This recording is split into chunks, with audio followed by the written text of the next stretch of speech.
Welcome to the Andy Ruther Show. Here is your host, Andy Ruther.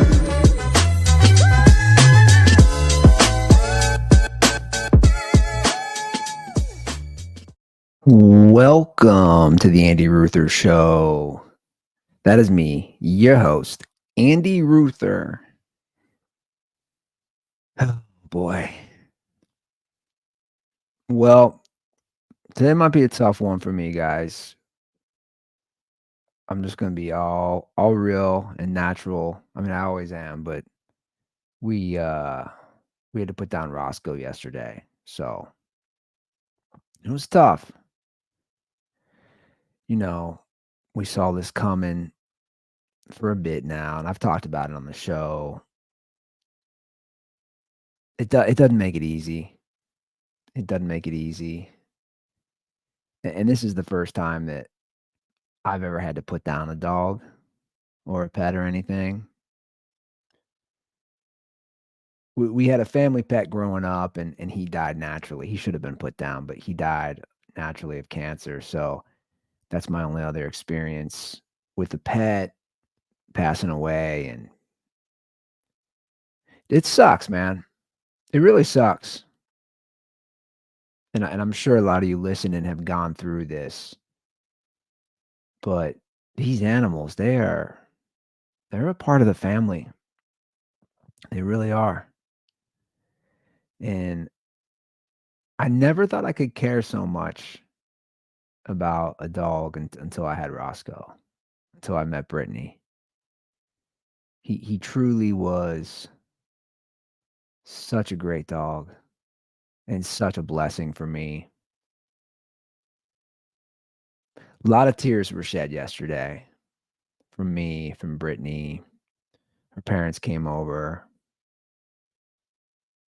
And I had Roscoe for 3 years. And it's obviously very tough for me just because I spent so much time with him the last 3 years, every day. He was my guy. He was my dog. I met her. We obviously clicked instantly. I clicked with him instantly. But she had him for 13 years. She had she became a woman with him.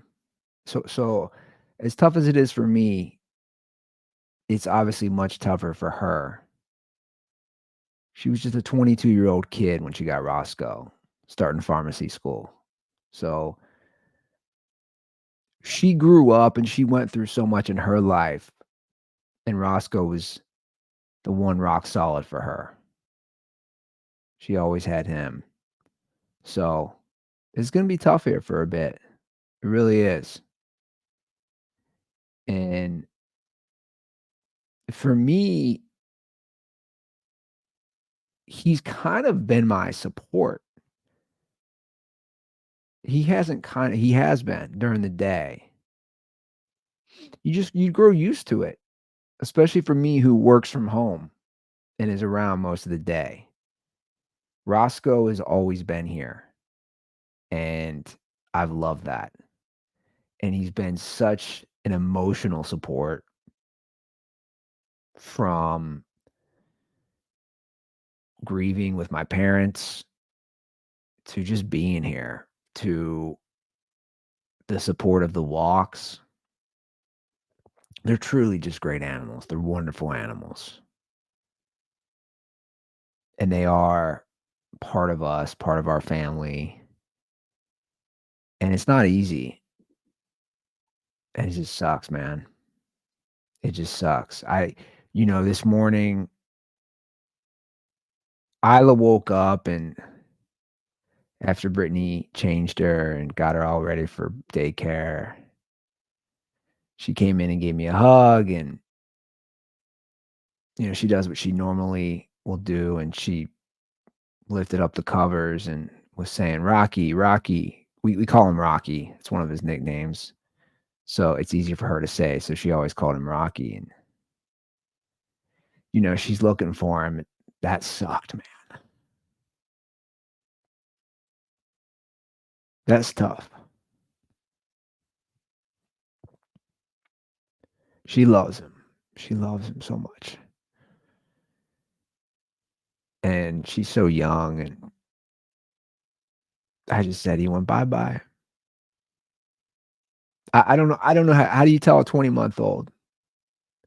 It's a lot for her to process. How do you tell a 20-month-old that the Roscoe's gone? So I just said he went bye-bye,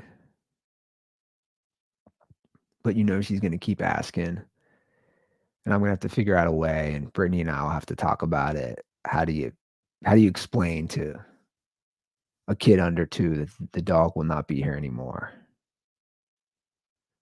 I don't know. I don't know how to do that, but that was a real tearjerker for me this morning.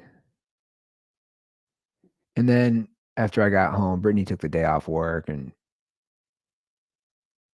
she was on the couch sleeping. We didn't get the best sleep last night, and I just started crying, man. I just looked over. He wasn't in his normal spot that he'd always be at on the couch, just sleeping, relaxing. And I just started crying, and I woke her up. And she asked me what I was thinking about. I said, "I was just thinking how he was always there. He was always in that spot on the couch. And his little nose will perk up. He'd go like that. And he'd smell some food, and he'd hop down. God, that little dog loved to eat. He loved to eat. He loved his food. And we were fortunate because he got to go out on our terms. He didn't need an emergency rush to the hospital. His health just it continued to decrease, especially these last few weeks. And yesterday was the worst. I had scheduled him to be put down today, but yesterday wasn't good. He was vomiting a bunch, and he didn't wanna eat at all. That was Yesterday was the first day where he just didn't wanna eat anything, even, like, human chicken food, plain chicken I was trying to give him. He didn't wanna eat anything, and he drank water, and literally he couldn't walk. He didn't wanna walk over from the water bowl to where he'd go lie down. He lay down right next to the water bowl, and I was like, "It's time." So I called and see if we could change it, and, Brittany left work, and they came out at 5 PM last night. And yeah, he was euthanized last night about 5. Really good company, by the way, called Angel's Paws, that they euthanize animals, and they do cremation, and it's very humane, and they were great. They were great. Shout out to, everybody at Angel's Paws. Shout out to Keith. Oh, Keith. Keith was Keith was my guy. I kept calling Keith. I kept changing the schedule. "I'm sorry for your loss." He kinda sounded like, Walter Goggins' character from Vice Principals. He had a little Southern accent, but, like, flamboyant. "That's tough, Andy. I'll look into the schedule. We can see if we can reschedule." I said, "Keith," this is before we knew he wouldn't eat anything. I said, "Are there any restrictions on what I can give Roscoe? I wanna give him, his last meal. I wanna give him stuff he likes, hot dogs or steak." He said, "Oh, no, there's no restrictions. You give that dog you give little Roscoe whatever his heart desires." And then he said, "My little guy, I give him a big chocolate cake. He just made a mess everywhere." And I said, "You do your little thing. I don't care. You make the biggest mess possible." I swear, this is how he talked. "I'm sorry. Is there anything else I can do, Andy?" "Oh, man, I'm sorry for poor little Roscoe." But it sucks, man. So they come out, and she gave him something to sedate him. Brittany was holding him, and then she gave the final injection. and it was me, Brittany, and her parents. Sucks.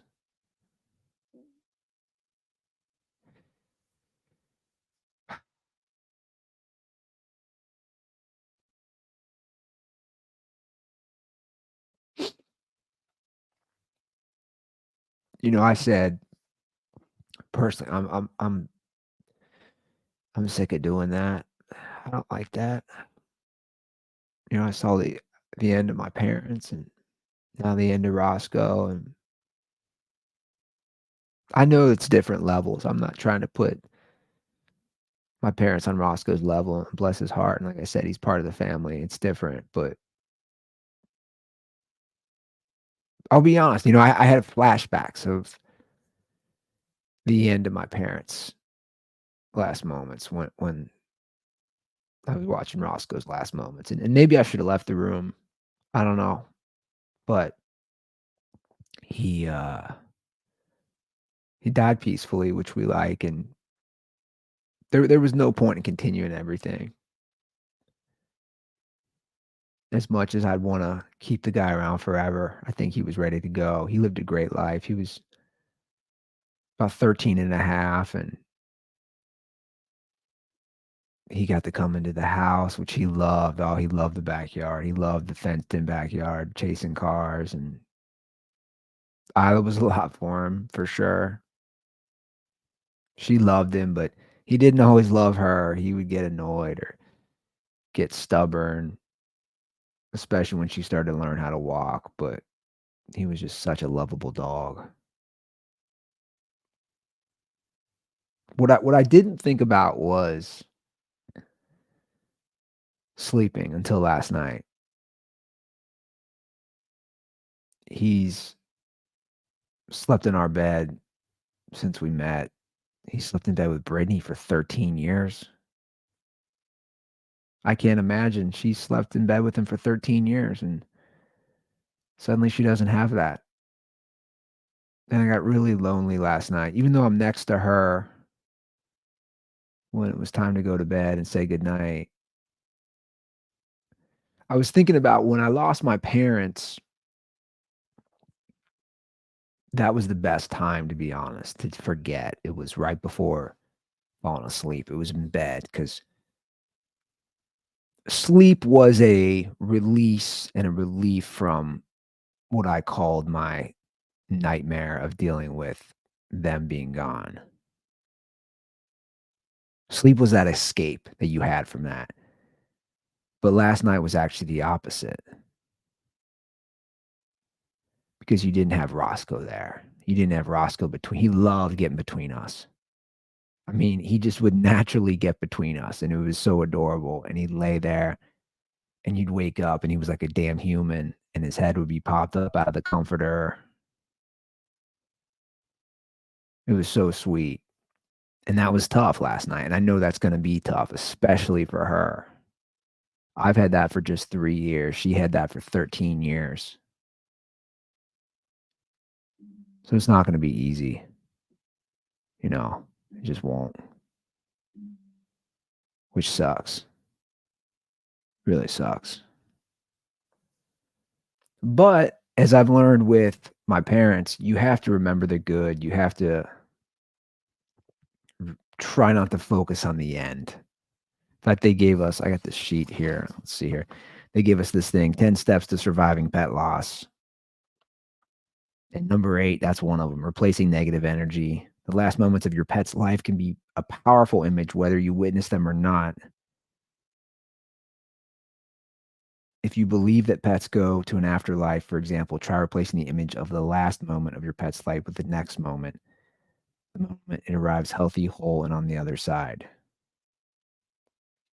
And that's these are all great points. They have 10 great points, but that's a good one. And that's something I tried to do with my parents. You don't want to focus on the end, how they looked in the hospital, how they looked in their last moments. Same way with Roscoe. He didn't look the best in his last moments. Yesterday was a rough day for him. He didn't look great.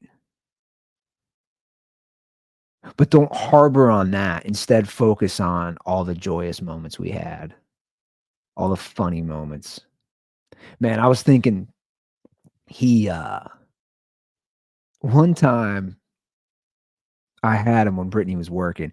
Now, just so you guys know, the first 2 years of Brittany and I being together, she worked at Walgreens, and her schedule was 6 days, 4 days. So that's how they broke down the 10, like, the two-week schedule. It's very much like a nurse. So she works 6 days one week, 4 days the next. So we spent a lot of time together, especially on her 6-day weeks, which were damn near 60-hour work weeks because she had multiple 12-hour days. I was with Roscoe all the time. So you can see how we instantly became buddies. She said something to me last night, which meant a lot. She said, Andy, one of the reasons that I knew you were the one right away was you instantly treated him like he was your dog. It wasn't my dog. You instantly embraced him with the walks, with the playing, with the feeding him and taking him to the vet, taking him to the groomer. And I did. I instantly embraced him. I loved him so much, like he was my dog. But anyway, it was a nice spring Sunday. Brittany's working at Walgreens, and she used to live in Covington, Kentucky, which is right across the river from Cincinnati. So if you're at, let's say, Paul Brown Stadium in Cincinnati, and you walk across the Roebling Bridge, the Roebling Suspension Bridge, which is kind of Cincinnati's version of the Brooklyn Bridge. In fact, I think Brooklyn was based off Roebling or vice versa. Anyway, that's right where Covington is. So that's right where she used to live and had an apartment. Beautiful parks along the river, yada yada yada. I thought, okay, Roscoe and I got the day together. I'm gonna take him down to the park by the river. We'll get some fresh air. We'll go for a little walk. So I take Roscoe down, and there's always a bunch of geese around, right? So I take him down, and at one point, I take him off the leash. He's not the type of dog to run at other dogs or run at anything, attack people. He's a friendly, great little dog. But what Brittany never told me at this point in our relationship was that he loved rolling around in shit. So we're walking along the grass again near the river in this beautiful park, and there's a bunch of geese shit. And he decides to get on his back and just roll around in it. And he's just covered, and I mean covered in geese shit.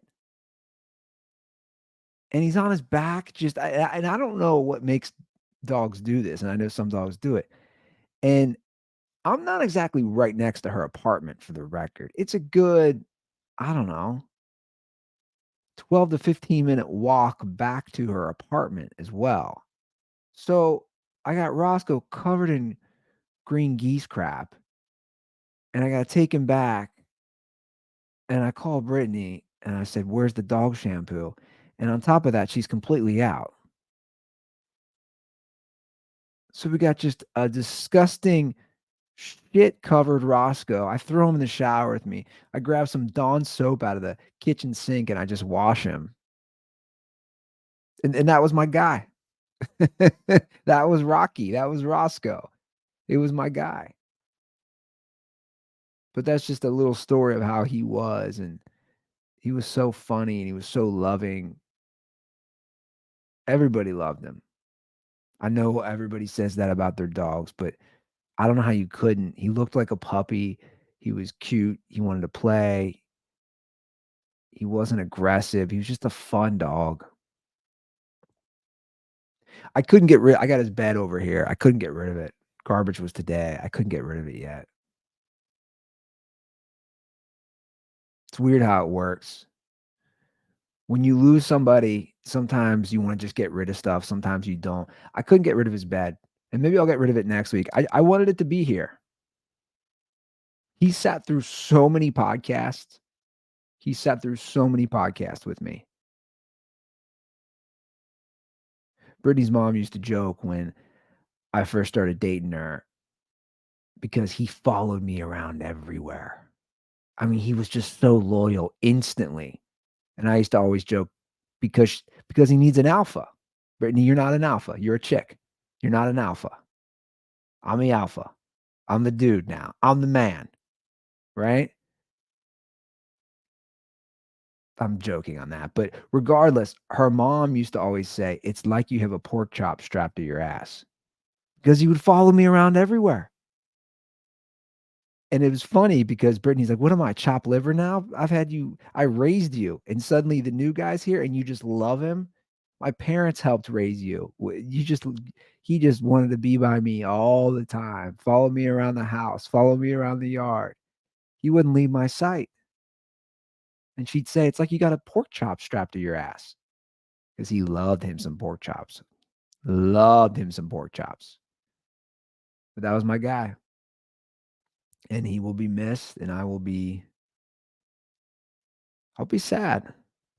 I'm sad right now. I'll be very sad. I'll be very bummed for a long time, but I know he's here. I know he's watching. I hope he's eating a pork chop somewhere. I hope he's harassing my parents. We'll all miss him. You're a real one, Roscoe. You've been through a lot. 2 pancreatitis bouts. You got maced by a wild mailman. I mean, the last 2 years. Roscoe, I mean, he should have put out a rap album. 2 bouts of pancreatitis. He was maced by a mailman. Kidney disease, anemic, eye issues, going blind. Dude battled. He was a trooper. So much love to you, Roscoe. What else did I want to talk about? Well, in classic Andy Ruther fashion, we'll go from that to talking about a teacher, not a teacher, actually a counselor, some huge news. Let me just back it up. Let me back it up. Big local news here in Cincinnati involving my high school. Now, I've known about this.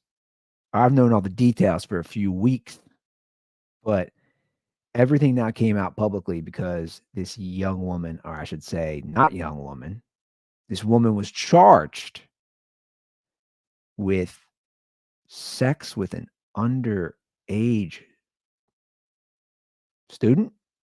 Is that how we're going to word it? Yeah, it's a student. Anyway, wild developing story here in Cincinnati. A counselor from my high school was banging a junior at my high school, St. Xavier. They're going to love this press. They're going to hate this, but I don't care.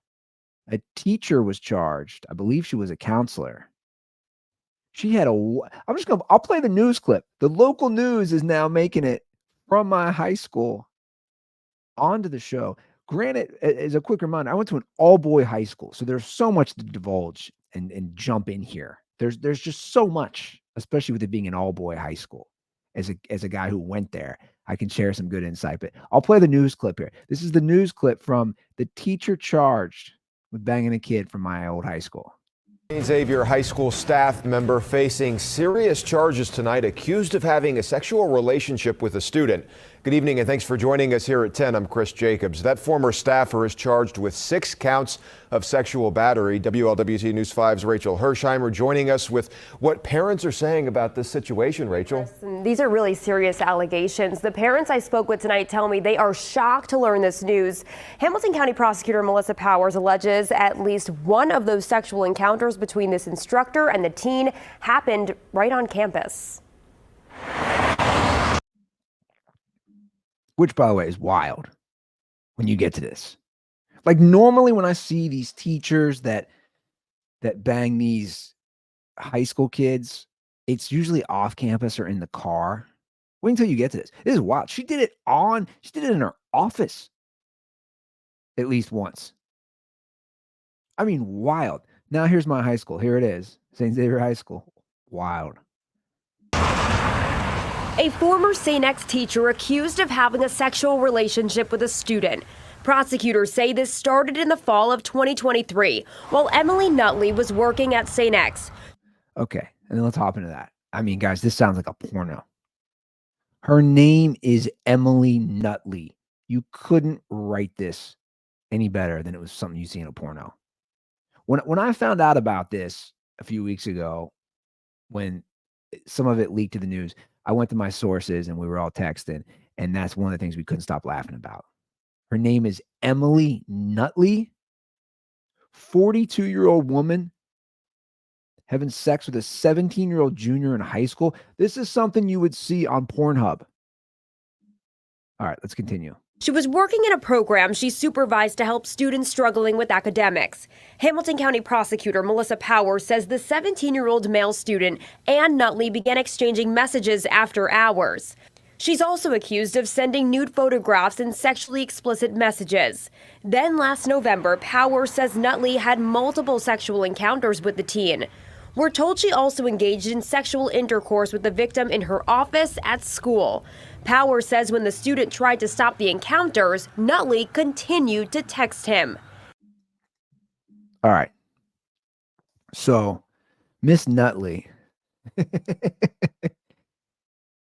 starts sending text outside of school. The nudes start coming. I mean, it's nothing you haven't seen before. We've all seen this before. The nudes start coming. They start hooking up. They do it in her office on campus. Absolutely wild. Okay, let's see what all she's going to be charged with. Let's pull the rest of this video up. An internal investigation by St. Xavier High School sparked a criminal investigation, which led to these charges. Tonight, we tried speaking with Nutley, but she didn't answer the door. Look at that. They show up to her house. By the way, a very well-groomed house. Nice little whip you got in the driveway, too. They show up to her house. Who's answering the door? In a statement, Powers said in part, "This is absolutely unacceptable and reprehensible conduct from an adult towards a minor child. This child was in need of help and guidance, but instead found an adult looking to act out her perverted sexual desires." Okay, I want to break that down real quick. I want to break that down. This quote from the prosecuting attorney, who, by the way, if they were doing a porno, would probably fit in. She seems attractive as well. I'm just saying, if they were doing one of these porns, like she's the older gilf or something that hops in. Like Melissa Powers is also very attractive. There's a lot of layers to this story. Okay, so her quote is, "This is absolutely unacceptable and reprehensible conduct from an adult towards a minor child." Okay, let's discuss that. Child? And I've had this discussion with some of my high school buddies, some of my college buddies who I was telling about this. The kid was 17. He's not a child. This is where it gets really interesting on the sexual battery with someone underage. Because there is a difference. I think most people can agree. And this is where the whole gender thing gets interesting because everybody acts like they're the same and they're not. And this is a perfect example. A 17-year-old boy having sex with a 42-year-old woman is definitely not the same as a 17-year-old girl having sex with a 42-year-old man. It's just not. It's really not. And I find it interesting that he's referred to as a child. I'm just going to be honest. I don't think she should be charged. That's what I find interesting. He's 17. He's a year away from 18. Right? Like what is the difference?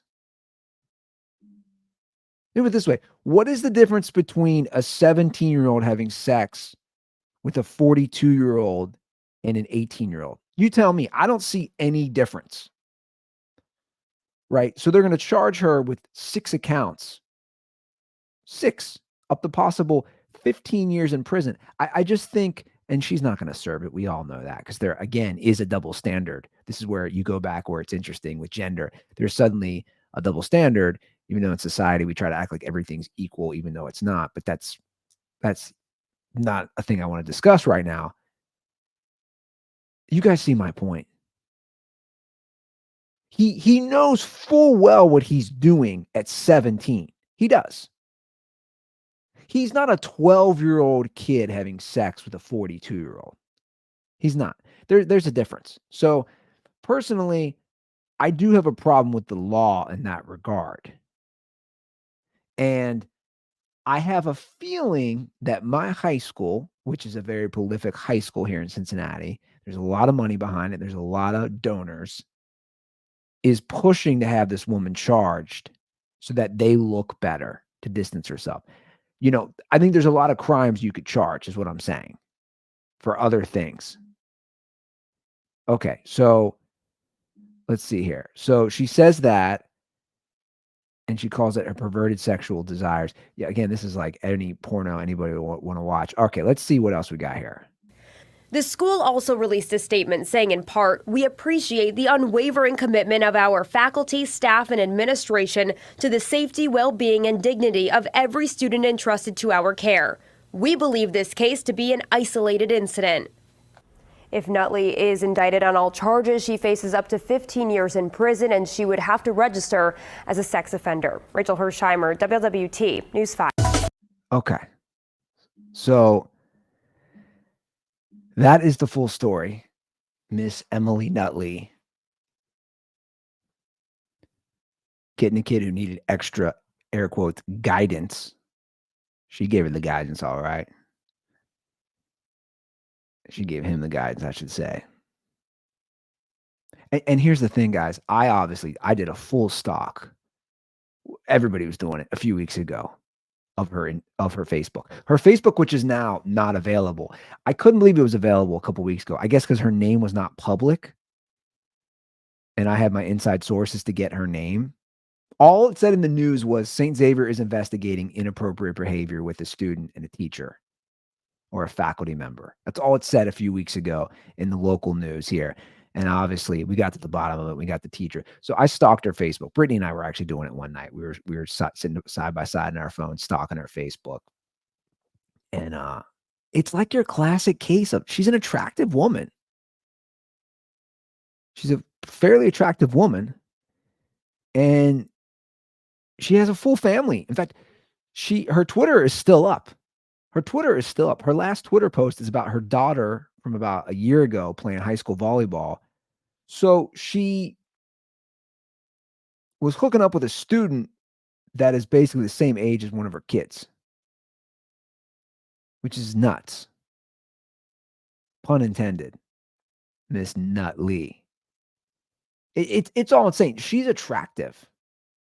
Like, you were looking at recent Facebook photos of her. She's pretty fairly attractive. And if you're a 17-year-old kid who goes to an all-boy high school, she's like a 10. I probably for any kid who's 17, whether they go to a all-male or a co-ed school, she's a 10. I remember when I went to St. X, the kids are, there's so many hormones at that age, and you're just you're a giant hornball walking around. And when you go to an all-guys school, you're so depraved. So any female teacher who is even remotely decent looking, all the kids would be talking about. Like, we never had a teacher who looked like Emily Nutley when I went to St. Xavier. I graduated in 2000, so almost 25 years ago. When I was at St. X, we never had a teacher who looked like her. We would have lost our minds if she was a faculty member at our school. And now this kid literally was banging her in her office on school. I mean, this kid must be the biggest legend. I was joking with my brothers. I might donate double the money. I throw him like $100 a year as a donation for the real one who handled Miss Nutley. Dude, it's insane. That's what's so wild to me about this story is that it happened on campus. And she kept reaching it. He tried to break it off. He's like, no, I'm good. I got a little MILF action. I'm good now. I'm good, Miss Nutley. And she's just like, I want some more. You know what's sad on so many levels is when I look at her Facebook, we were looking with her family and her husband and her kids. Is there anything more emasculating as a male? I couldn't think of one. I posed this question to my friends. Think about it. Is there anything more emasculating for a male than your wife cheating on you with a 17-year-old? I couldn't think of one. I really couldn't. If Brittany cheated on me with a 17-year-old junior in high school, that's rock bottom. You don't get any lower than that. As far as we talk about earlier in the show, I was talking about alpha, and Roscoe needed an alpha. Right. There's like that alpha card is fully removed. Fully removed if your wife cheats on you with a 17-year-old junior in high school. There's just nothing more emasculating than that. I can't think of it. That poor, like, you don't recover. You don't recover from that. How does that dude recover? How? I don't know. I don't have an answer to that. How do you recover when your wife cheats on you with a 17-year-old? Not only, and it wasn't like a one-time thing, not that that's any different, but she just kept wanting to go back. Wild. I don't know how this all unfolded. I'm assuming at some point the kid ran his mouth. How would he not? We all know how those things work. He runs his mouth. The rumors get back to the school. Yada, yada, yada. That's what I'm assuming happened. That's what probably happened. I don't know, but absolutely nuts. It's crazy. So let's just go over the charges again. So the prosecuting attorney, Powers alleges Nutley and the student started exchanging messages after hours, including Nutley sending nude photographs and sexually explicit messages. In mid-November 2023, Powers alleges Nutley had multiple sexual encounters with the student, at least one of them while on campus. Nutley is alleged to have engaged in sexual intercourse with the victim after hours while in her office at the school, Powers said. Powers said when the victim attempted to stop the encounters, Nutley allegedly continued to text him. Man, she was just thirsty. Miss Nutley wanted that nut, son. Again, this is like something you would see in a porno. Like all of it. Never seen anything like that. Wow. Not when I was there, man. I know the teachers that I was there that were like all mid, and all the guys would be like, "Oh man, she's so hot." Now you look back, you're like, "Nah, she really wasn't hot." Or like the 50-year-old teacher that had big boobs, and all the kids were like, "Oh man, you see her boobs?" They were nothing like Miss Nutley. That's all I'm saying. Again, our Twitter is still up there. I'm not going to put it up on the screen, but I'm just saying, Emily Nutley's Twitter is still up there. And you can do some digging. We're not going to do that right now, but you can do some digging. But this is a good segue into something else I wanted to talk about, because I was discussing a 17-year-old being an adult and should she be charged, all those things. This is a good segue into the Menendez brothers, which is a hot topic right now. We have the scripted show on Netflix. We have the documentary on Netflix. Brittany and I watched the docuseries. I grew up with this. I didn't pay as much attention to the time at the time because, as you watch in the documentary, the OJ case kind of overtook everything. But the Menendez brothers, and most of you should know about this by now, they killed their parents in the 90s, the early 90s, and claiming that they killed their parents because their dad had been sexually molesting them their whole life. And it was this weird self-defense. I forget the technical term for it. Causable self-defense? I don't remember. Anyway, it's pretty interesting. We talk about age and consent and all this stuff. Their argument for murdering their parents in just cold blood, both the mom and the dad, was that their dad had been molesting them their whole life. But the kicker is that they were 21 and 18, which is absolutely nuts to me, right? Again, it's just like the other situation where I say he's not 12, like the 17-year-old who was hooking up with with a teacher. They were 21 and 18 when they murdered their parents and they were living at home. They didn't just walk away. And by the way, nothing has been proven that they were molested. And I'm also saying, I'm not saying that they weren't molested, that they weren't raped, that they weren't sexually assaulted. I don't know. No one knows for sure. I'm saying even if they were, in my opinion, you just can't kill people. Raping your own kids is not a good thing. It's an awful thing. It's the worst thing you could possibly do. But also, when you're 21 and 18, you can't just kill them. You literally go to the police. First of all, you leave the house. It's the same situation. You're not a 12-year-old. If a 12-year-old killed his dad because his dad had been molesting him for 5 or 6 years, you have a case there. And I'd argue you have a great case. Not when you're 18. Not when you're 21. I don't understand what the Menendez brothers case is. You killed your parents in cold blood. And now because of this documentary and because of TikTok, which I love, everyone on TikTok suddenly is a legal expert.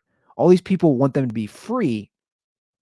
And just recently, the Los Angeles District Attorney, George Gascon, filed a petition to re-sentence Eric and Lyle Menendez and open the possibility of parole because they're in prison for life, no parole. Okay. He did this last week, and he said the brothers have paid their debt to society. So they've served about 30 years. I don't know. I'd argue they haven't. And I guess I don't know what determines. My thing is you killed them in cold blood. They've paid their debt to society. And why was the mom killed? I still haven't really figured that out. They're like, she knew about all this stuff and she didn't do anything about it. So you just killed her too? Did your mom molest you? Did your mom rape you? You just killed her too? Am I not seeing something? I don't know. Like Brittany and I, we've had some really interesting discussions about this. And then when I was getting my haircut, they were talking about this. Everybody's talking about the Menendez brothers.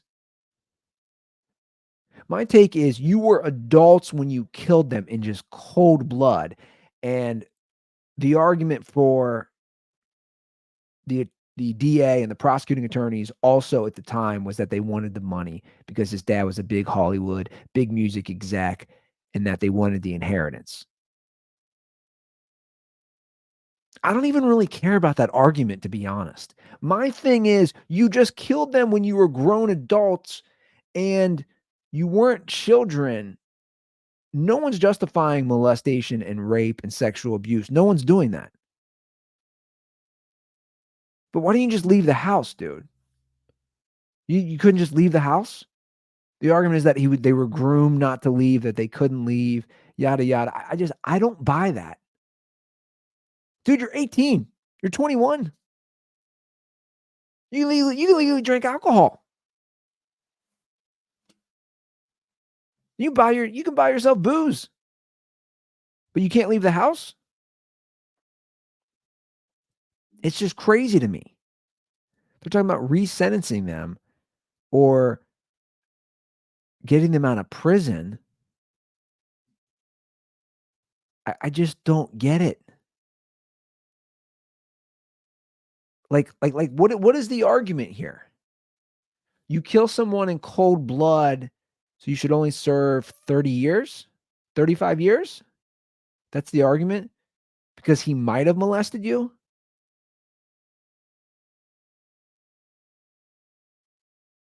It's all I just don't understand the angle. I don't get it.